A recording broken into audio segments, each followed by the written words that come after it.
Hey everyone, and welcome back to the channel. Today, we re-tackling a huge topic that's on a lot of people's minds: Social Security. You've probably heard the scary headlines, the whispers at family gatherings, or seen the panicked posts online. Social Security is going bankrupt. The fund will be empty by 2035. It's enough to make anyone anxious about their future, whether you're decades away from retirement or just a few years out. So, what's the real story? Is the system really about to collapse, leaving millions of us with nothing? Let's take a deep breath and break it all down, separating the facts from the fear. I promise, by the end of this video, you'll have a much clearer picture of what's actually going on. First, let's get the biggest misconception out of the way. Social Security is not going bankrupt. It can't. The system is funded primarily through ongoing payroll taxes. As long as people are working and paying taxes, there will always be money coming into the Social Security system. It's a pay-as-you-go system. The money you pay in FICA taxes today isn't being stored in a personal vault with your name on it, waiting for you to retire.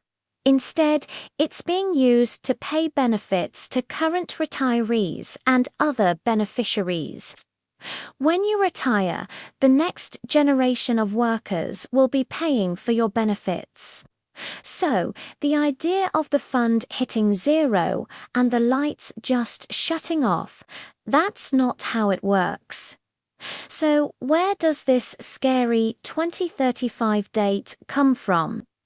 This is where we need to talk about the Social Security trust funds. Think of these trust funds as a savings account for the Social Security system. For many years, the system collected more in taxes than it paid out in benefits. This surplus was invested in special U.S. Treasury bonds, and the interest earned on those bonds helped the trust funds grow. It was a nice cushion. However, the situation is changing. We have a demographic shift happening. People are generally living longer, which means they collect benefits for more years. At the same time, birth rates have been lower than in the past.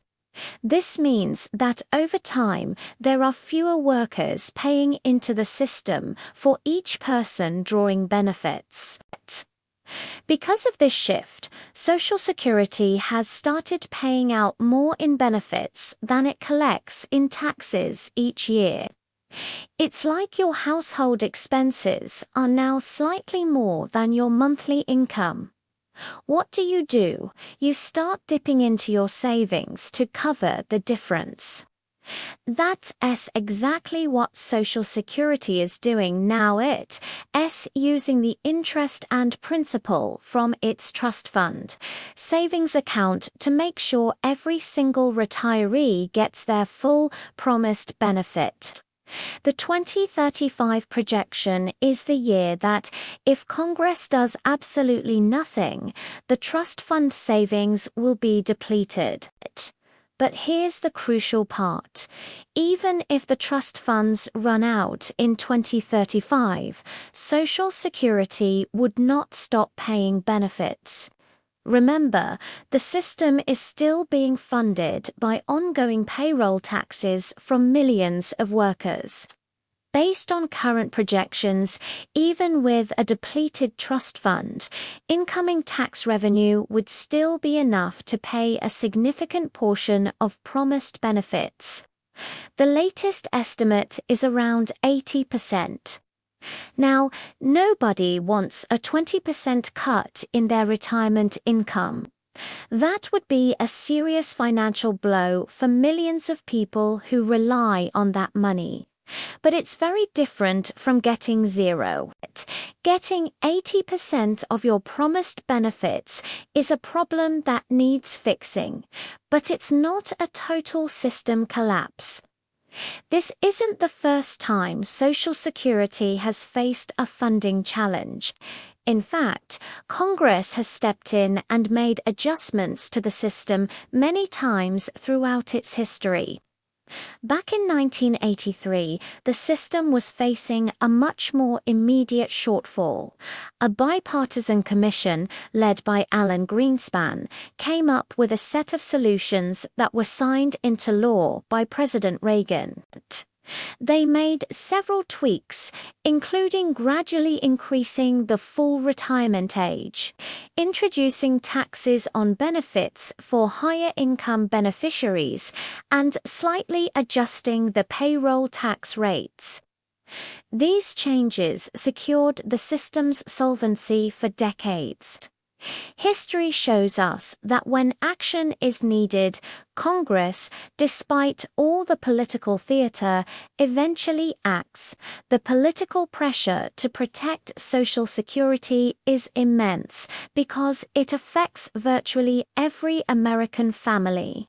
So, what are the potential solutions on the table this time around?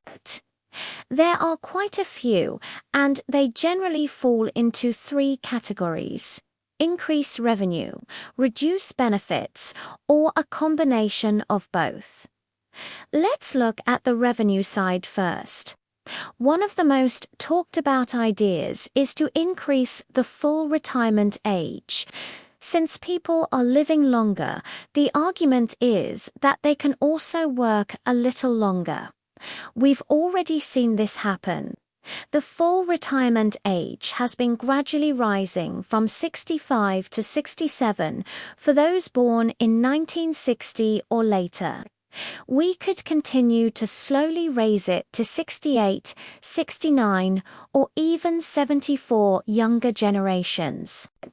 This would mean people pay into the system longer and receive benefits for a shorter period.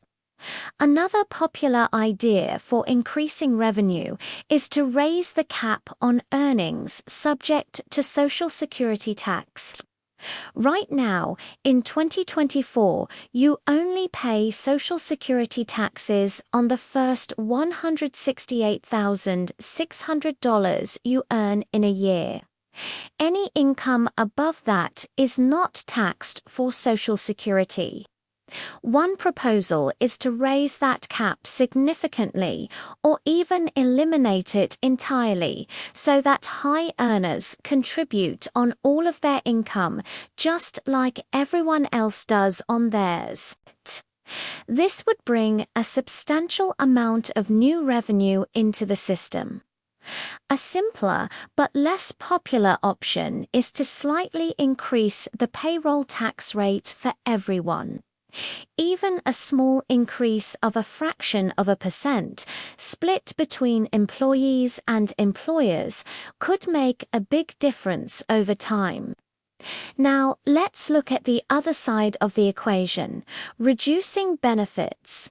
This sounds scary, but the adjustments are usually proposed as gradual changes that affect future retirees more than current ones. One way to do this is to change the formula used to calculate initial benefits. The formula could be tweaked to be slightly less generous for higher earners, while protecting benefits for lower-income workers who depend on Social Security the most. Another option is to change how the annual cost of living adjustments, or COLAs, are calculated. Right now, COLAs are tied to the Consumer Price Index for urban wage earners and clerical workers.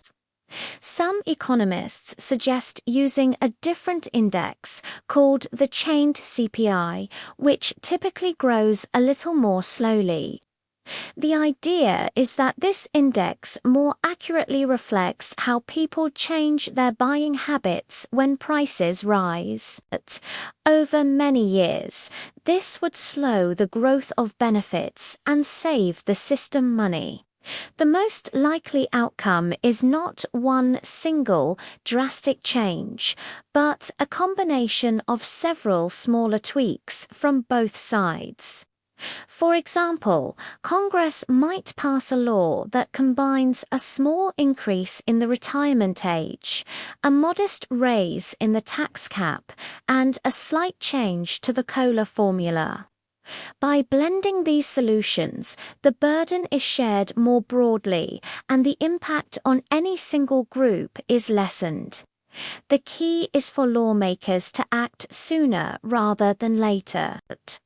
The longer they wait, the more drastic the required adjustments will become. Acting now allows for more gradual, phased-in changes that give everyone time to plan and adapt. So, what does this all mean for you and your retirement planning? First, don't panic. The sky is not falling. Your Social Security benefits are not going to disappear overnight. It's extremely likely that the system will be there for you when you retire.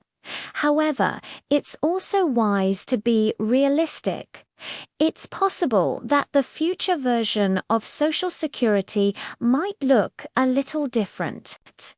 Your full retirement age might be higher than it is for your parents, or the benefit formula might be slightly less generous. Because of this uncertainty, it's more important than ever to not rely on Social Security as your only source of retirement income. Think of retirement income as a three-legged stool. Social Security is one leg. The other two are your personal savings and investments, like a 401k or an IRA, and any pensions you might have. If one leg is a little shorter than you expected, the other two need to be strong enough to keep the stool stable. So take this as a call to action. Maximize your contributions to your workplace retirement plan, especially if there's an employer match that's free money. If you don't have a 401k, open an IRA. Automate your savings so you're consistently putting money away. The more you can build your own nest egg, the less you'll need to worry about any potential changes to Social Security down the road. You're giving yourself control over your own financial future. In conclusion, the narrative that Social Security is doomed is just not accurate. The system faces a long-term funding shortfall, not a catastrophic bankruptcy. We have a clear understanding of the problem, a history of fixing it, and a variety of viable solutions on the table. Changes will be made. The political will to preserve this vital program is strong. Your job is to stay informed, but not to be paralyzed by fear. Focus on what you can control, saving and investing for your own future. By building up your personal retirement savings, you'll be prepared for any scenario and can look forward to a comfortable and secure retirement. Thanks so much for watching today. I hope this cleared things up and eased some of your concerns. If you found this video helpful, please give it a thumbs up and subscribe to the channel for more content that breaks down complex financial topics. And I'd love to hear from you in the comments. What are your thoughts on the future of Social Security? Let's have a conversation. See you in the next video.